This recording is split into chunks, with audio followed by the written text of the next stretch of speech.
Hello dear student, आज हम लोग 12th फिजिक्स से चैप्टर फर्स्ट से कूलॉम का नियम पढ़ने वाले हैं। तो आइए स्टार्ट करते हैं आज का वीडियो। सबसे पहले मैं कूलॉम का नियम क्या होता है उस चीज़ को क्लियर कर लेते हैं।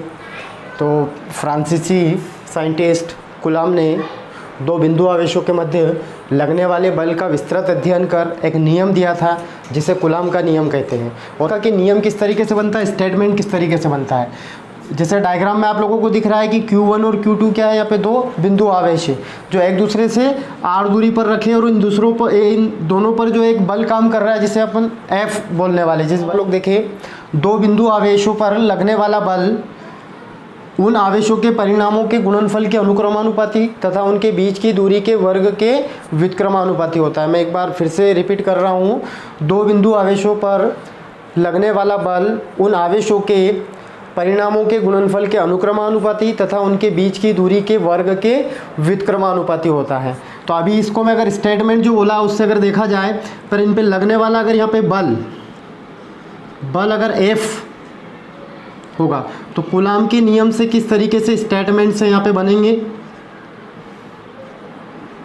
कूलॉम के नियम से अब कूलॉम ने क्या बताया था कि वो बल जो होता है वो बल उन आवेशों के गुणनफल के अनुक्रमानुपाती, ये दोनों आवेशों के परिणामों का गुणनफल हो रहा है और उनके अनुक्रमानुपाती होता है। एवं एक और चीज़ बताई थी कि जो बल होगा वो उनके बीच की दूरी मीन्स r के वर्ग के व्युत्क्रमानुपाती होगा। तो इस तरीके से देखें आप लोग, फर्स्ट क्या बताया था उसने कि वो बल जो होता है वो दोनों बिंदु आवेशों के परिणामों के गुणनफल के अनुक्रमानुपाती होता है तथा उनके बीच की दूरी के वर्ग के व्युत्क्रमानुपाती होता है। तो इस तरीके से उसने जो नियम दिया था उससे ये दो फॉर्मूले बनेंगे। या फिर अपन ऐसा कर सकते हैं कि फॉर्मूले से नियम याद कर सकते हैं, फॉर्मूले से अपन नियम भी याद कर सकते हैं। किस तरीके से कर सकते हैं देखें, यहाँ पे दो बिंदु आवेशों पर लगने वाला बल मीन्स F, दो बिंदु आवेशों पर लगने वाला बल उन आवेशों के परिणामों के गुणनफल के अनुक्रमानुपाती तथा उनके बीच की दूरी के वर्ग के व्युत्क्रमानुपाती होता है। तो इस तरीके से आप लोग फॉर्मूले से नियम भी याद रख सकते हैं, तो आपको इजी रहेगा। अभी आगे बढ़ाना है इसको, दोनों को मिलाने पर, जैसे ही दोनों को मिलाएंगे तो क्या स्टेप बनेगी देखिए। F अनुक्रमानुपाती का साइन आएगा, ऊपर Q1 के अपॉन में Q2 आएगा और नीचे r² आएगा। यहाँ पे एक नियतांक जुड़ेगा, नेक्स्ट स्टेप में एक नियतांक लगेगा जो कूलॉम ने बताया था, एक नियतांक जिसको बोला जाता है K को यहाँ पे बोला जाता है अनुपातिक नियतांक। K होता है यहाँ पे अनुपातिक नियतांक। अभी SI पद्धति में और CGS पद्धति में इसको क्लियर कर देते हैं। SI पद्धति में जो कूलॉम ने K की वैल्यू बताई थी वो बताई थी 1/4 पाई एप्सिलॉन 0। तो ये वाली वैल्यू यहाँ अगर पुट करते हैं रखते हैं तो एक F इक्वल बनेगा 1/4 पाई एप्सिलॉन 0 डॉट में Q के अपॉन में r²। अभी आप लोगों को पता होता है कि बल ये किसको बता रहा है, बल को, और बल का SI मात्रक, क्योंकि अपन SI पद्धति में बात करने वाले तो बल का मात्रक बनेगा न्यूटन। इस तरीके से CGS पद्धति की बात करते हैं। सेकेंड CGS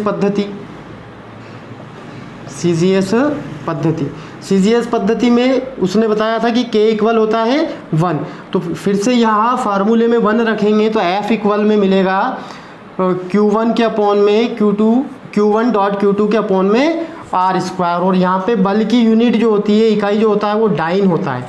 तो इस तरीके से अभी आप लोगों ने क्लियर करा है कूलॉम का नियम। आज की क्लास में सेकंड टॉपिक, बिंदु आवेश के कारण अन्य बिंदु पर विद्युत क्षेत्र की तीव्रता का डेरिवेशन निकालना, उसका फार्मूला प्रूफ करना है। तो जैसे मैंने अक्षीय और निरक्षीय स्थिति में आप लोगों को एक फार्मूला बताया था, E इक्वल में 1/4 पाई एप्सिलॉन 0 डॉट में Q के अपॉन में r², और इसको बोला जाता है विद्युत क्षेत्र की तीव्रता। तो ये वाला डेरिवेशन अपने को क्लियर करना है अभी। तो आप लोग देखें डायग्राम से क्लियर करें कि डायग्राम में क्या है, एक बिंदु आवेश है प्लस Q जो बिंदु O पर रखा है, और इससे r दूरी पर एक अन्य बिंदु P लिया जिस पर विद्युत क्षेत्र की तीव्रता ज्ञात करना है। इस पॉइंट पर वो विद्युत क्षेत्र की तीव्रता ज्ञात करना है, और वो पॉइंट जो है वो P प्लस Q आवेश से r दूरी पर है। और यहाँ पे एक तीव्रता काम करेगी प्लस Q आवेश के कारण, इस आवेश पर एक बल काम करेगा जिसे तीव्रता बोला जाता है, और उसकी डायरेक्शन विपरीत रहेगी। इधर क्यों रहेगी? क्योंकि ये भी प्लस Q आवेश है और देखा जाए तो ये भी प्लस Q आवेश है। है ना। तो सजातीय आवेशों में क्या होता है, प्रतिकर्षण होता है, तो वो फोर्स काम करेगा, ऐसे काम करेगा विपरीत डायरेक्शन में। तो इधर से जाते हुए तीव्रता काम करेगी, जिसे ई बोला गया है, ठीक है ना। तो अभी इसकी थ्योरी क्या बनेगी, माना बिंदु ओ पर प्लस क्यू आवेश रखा है तथा बिंदु ओ से आर दूरी पर एक अन्य बिंदु पी है जिस पर विद्युत क्षेत्र की तीव्रता ज्ञात करना। वो अन्य बिंदु किसकी बात कर रहा है, वो पी की बात कर रहा है जिस पर विद्युत क्षेत्र की तीव्रता ज्ञात करना है। तथा इस बिंदु पर एक परीक्षण आवेश Q0 लिया आप लोगों ने। मैं फिर से रिपीट कर देता हूँ, माना बिंदु O पर प्लस Q आवेश स्थित है तथा बिंदु O से R दूरी पर एक अन्य बिंदु P है जिस पर विद्युत क्षेत्र की तीव्रता ज्ञात करनी है। तो अब इसकी शुरुआत कहाँ से करना है। आप देखें यहाँ पे कि मैंने अभी कूलाम का नियम आप लोगों को पढ़ाया था कि कूलाम के नियम में दो अगर बिंदु आवेश रख दिए जाए पास में R दूरी पर, तो उन पर एक बल काम करता है F, जो अभी अपनों ने डेरिवेशन क्लियर करा था पिछले क्वेश्चन में। तो वहीं से इस डेरिवेशन की शुरुआत होगी। वो कैसे होगी कि इस प्लस Q आवेश के कारण इस Q0 आवेश पर जो फोर्स लगता है उसकी बात करेंगे। आवेश Q0 पर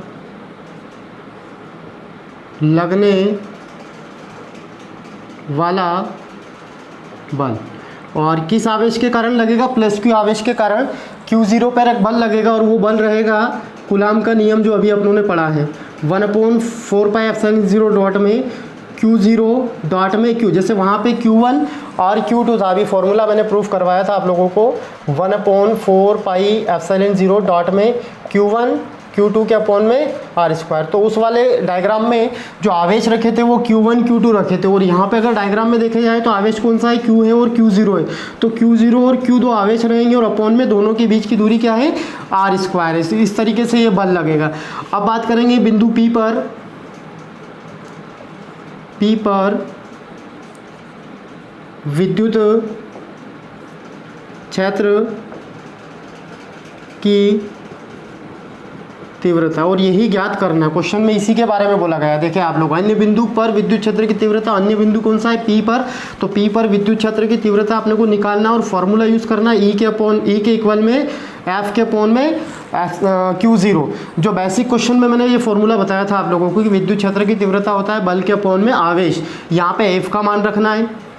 F का मान कहाँ से रखना है, ऊपर से रखना है। मान रखने पर F की वैल्यू रखेंगे तो E इक्वल में ऊपर आएगा 1/4πε0 डॉट में Q0 Q के अपॉन में R², और नीचे क्या चल रहा है, ये Q0 चल रहा है। देखो Q0 से Q0 कैंसिल होना है यहाँ पे। तो जो नेक्स्ट स्टेप आएगी वो आएगी 1/4πε0 डॉट में Q के अपॉन में R² बचेगा, है ना। Q0 से Q0 कैंसिल होगा तो E इक्वल 1/4πε0 डॉट में Q के अपॉन में R², जो अपने को निकालना था, फॉर्मूला प्रूफ करना था। तो इस तरीके से विद्युत क्षेत्र की तीव्रता का डेरिवेशन अपनों ने पढ़ा है। टॉपिक की बात करते हैं गॉस के प्रमेय से कूलाम के नियम का निगमन। तो गॉस के प्रमेय का उपयोग करते हुए यहाँ पे अपने को कूलाम का नियम निकालना। और इसमें एक क्वेश्चन और बन सकता है कि गॉस के प्रमेय से विद्युत क्षेत्र की तीव्रता का व्यंजक ज्ञात कीजिए। तो कुल मिला के इसमें दो चीज़ें अपन निकालने वाले हैं। E इक्वल में 1/4πε0 प्रूफ करने वाले हैं गॉस प्रमेय से। सेकेंड, कूलाम का नियम प्रूफ करने वाले हैं Q1 Q2 के अपॉन में R²। तो इस तरीके से एक ही क्वेश्चन में दोनों चीज़ें प्रूफ होने वाली है। तो दो क्वेश्चन बन सकते हैं, गॉस प्रमेय क्या है, गॉस प्रमेय की सहायता से कूलाम के नियम का निगमन कीजिए, या क्वेश्चन बन सकता है गॉस प्रमेय क्या है, गॉस प्रमेय से विद्युत क्षेत्र की तीव्रता का व्यंजक ज्ञात कीजिए। तो दोनों क्वेश्चन अपन दोनों के आंसर एक ही क्वेश्चन में करने वाले हैं। तो सबसे पहले गॉस प्रमेय क्या होती है वो मैं एक बार फिर से रिपीट कर देता हूँ कि एक बंद पृष्ठ से गुजरने वाला संपूर्ण विद्युत फ्लक्स, गॉस ने ये बताया था, मैं फिर से रिपीट कर रहा हूँ कि एक बंद पृष्ठ है, इससे अगर बल रेखाएं निकलती है, क्या निकलती है, इससे बल रेखाएं निकलती है, तो इनको फ्लक्स बोला जाता है। फाई क्या बोला जाता है, फ्लक्स। और उसमें एक आवेश रखा है, मान लो एक Q आवेश रखा है। तो उसमें गॉस ने क्या बताया था कि किसी बंद पृष्ठ से गुजरने वाला संपूर्ण विद्युत फ्लक्स उस पृष्ठ के अंदर उपस्थित कुल आवेश का 1/ε0 गुना होता है। तो यहाँ से Q के अपॉन में ε0 मिलेगा, जो रहेगा गॉस प्रमेय का फॉर्मूला। तो इसका उपयोग करते हुए कूलाम के नियम का निगमन करना है या विद्युत क्षेत्र की तीव्रता निकालना है। पहले डायग्राम समझे इसका कि इसमें डायग्राम किस तरीके से बनेगा। इस क्वेश्चन में गॉस प्रमेय भी लिख सकते हैं अपन, जैसा मैंने अभी आप लोगों को बेसिक बताया था कि गॉस प्रमेय क्या होती है, तो गॉस प्रमेय मैंने अभी बताई थी। अभी इसका डायग्राम बनेगा तो क्या करना है, बिंदु O पर एक प्लस Q आवेश रखना है और बिंदु O से R दूरी पर एक पॉइंट P लेना है और इस पॉइंट से एक पृष्ठ बनाना है इस तरीके से। ये अपनों ने कल्पना करी है, ये गॉस ने इस तरीके से कल्पना करी थी कि एक बिंदु आवेश रखे एक पृष्ठ पर, O बिंदु पर एक प्लस Q आवेश रखे और उससे R दूरी पर एक बिंदु P लेना है और उस P पृष्ठ से जाते हुए, बिंदु P से जाते हुए एक पृष्ठ बनाना है। तो ये पृष्ठ जो है गॉसी पृष्ठ की तरह कार्य करेगा। अब यहाँ पे एक तीव्रता काम करेगी प्लस Q आवेश के कारण, जो रहेगी E इस डायरेक्शन में। और यहाँ पे एक अल्प पृष्ठ अगर बना लेते हैं, क्योंकि गॉस प्रमेय जो सिद्ध करा था वो अल्प पृष्ठ से करा था, तो मैं अल्प पृष्ठ यहाँ पे ले रहा हूँ ds, है ना। अल्प पृष्ठ ds लिया तो इसकी दिशा किधर होगी, वो इसी डायरेक्शन में होगी ds, ठीक है ना। तो इसकी थ्योरी क्या बनेगी कि माना बिंदु O पर प्लस Q आवेश रखा है तथा बिंदु O से R दूरी पर एक अन्य बिंदु P है, तो O केंद्र और R त्रिज्या वाला एक पृष्ठ बनाया जो गॉसी पृष्ठ की तरह कार्य करेगा, ठीक है ना। मैं फिर से रिपीट कर देता हूँ। माना बिंदु O पर प्लस Q आवेश रखा है तथा बिंदु O से R दूरी पर एक अन्य बिंदु P है, O केंद्र और R त्रिज्या का एक पृष्ठ बनाया, यह पृष्ठ गॉसी पृष्ठ की तरह कार्य करता है। तो अभी इस पृष्ठ से निकलने वाला फ्लक्स निकालना है। क्या निकालना है, इस पृष्ठ से निकलने वाला संपूर्ण विद्युत फ्लक्स यहीं से स्टार्ट होगी। तो मैं यहाँ से स्टार्ट कर रहा हूँ, पृष्ठ से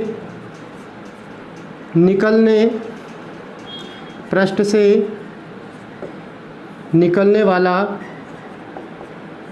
संपूर्ण विद्युत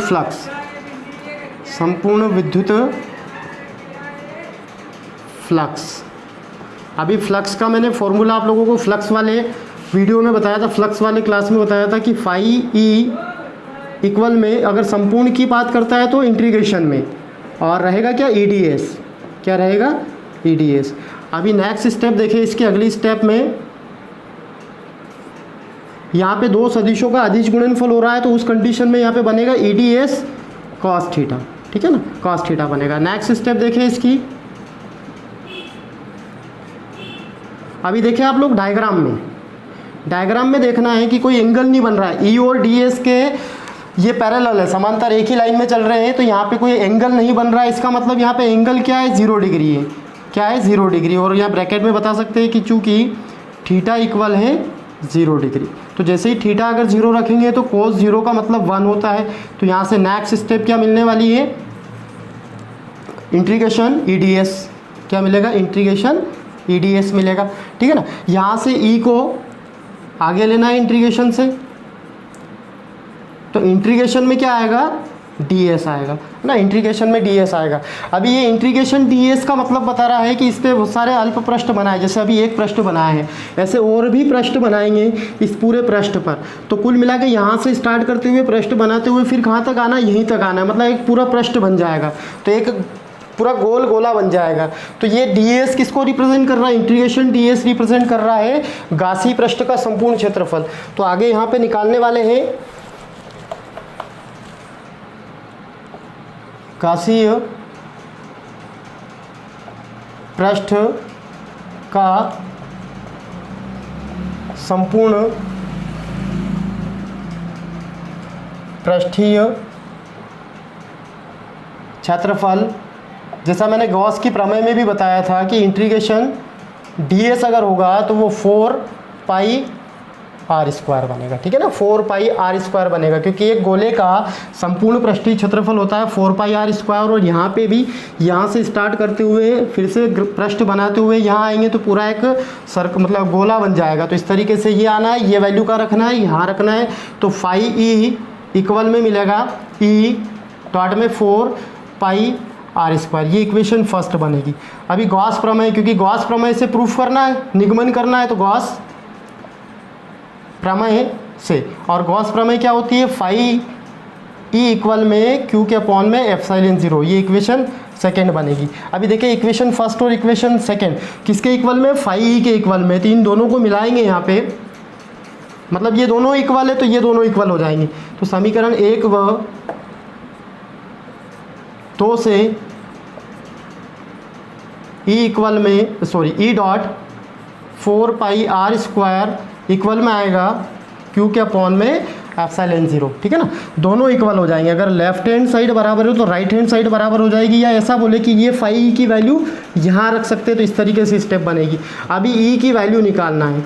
जब मैं ई की वैल्यू निकालूंगा तो यहाँ पे 4 पाई एप्सिलॉन कहाँ आना है, 4 पाई एप्सिलॉन 0 इधर बटे में आना है। तो ये इस तरीके से फॉर्मूला बन जाएगा 1/4 पाई एप्सिलॉन 0 क्यू के अपॉन में आर स्क्वायर। सेट कर लिया मैंने, क्या करा 4 पाई के साथ में एप्सिलॉन 0 लिया, क्यू ऊपर है ही सही और इसके नीचे आर स्क्वायर रख दिया। तो ये विद्युत क्षेत्र की तीव्रता बन गई।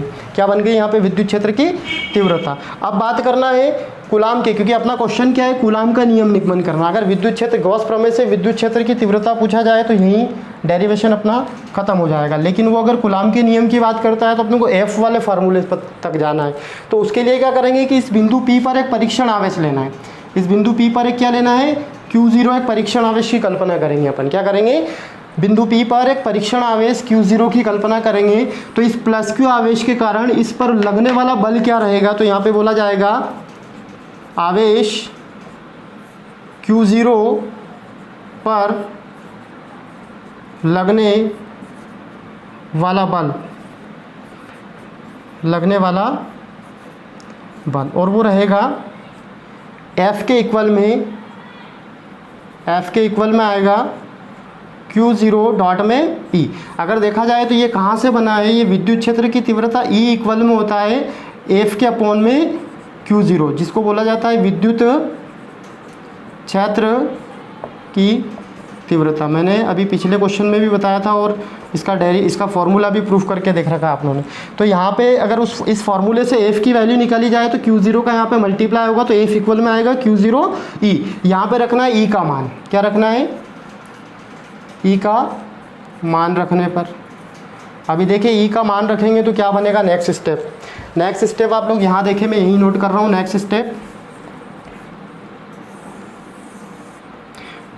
नेक्स्ट स्टेप आएगी इसकी, जैसे ही E की वैल्यू रखेंगे तो F इक्वल में आना है Q0 डॉट में 1/4 पाई एप्सिलॉन 0 डॉट में Q के अपॉन में आर स्क्वायर। कौन सी वैल्यू रखी, E की ये वाली वैल्यू रखी, ठीक है ना। ये वाली वैल्यू यहाँ रखना है तो Q0 रहेगा, E के प्लस पे वैल्यू आ जाएगी। इसको अरेंज करना है, स्टेप को क्या करना है, जमाना है इसको। तो ये इस तरीके से जमेगी 1/4 पाई एप्सिलॉन 0 डॉट में Q0 डॉट Q के अपॉन में आर स्क्वायर, है ना, Q0 और Q अपॉन में आर स्क्वायर। तो इस तरीके से ये कूलाम का नियम प्रूफ हो गया है, निगमन हो गया है कूलाम के नियम का। अभी कूलाम का नियम अपनों ने पढ़ा था तो वहाँ पे आवेश Q1 Q2 होता है, मतलब 2 प्रकार के आवेश चाहिए। तो यहाँ पे भी आप लोगों को दिख रहा है कि 2 प्रकार के आवेश है, Q0 और एक ये Q1 मान सकते हैं इसको। तो इस तरीके से ये कूलाम के नियम का निगमन हुआ है गॉस प्रमेय से। तो अभी एक ही क्वेश्चन में मैंने 2 आंसर करवाए हैं। विद्युत क्षेत्र की तीव्रता का पूछा जाए तो यहाँ तक होगा, अगर कूलाम के नियम का पूछा जाए गॉस की प्रमेय से तो यहाँ तक करना है। तो इस तरीके से आज की क्लास में मैंने आप लोगों को 3 क्वेश्चन करवाए और तीनों क्वेश्चन बहुत इंपॉर्टेंट है। आप लोग इनकी अच्छे से तैयारी करें और सेल्फ नोट्स बनाएं।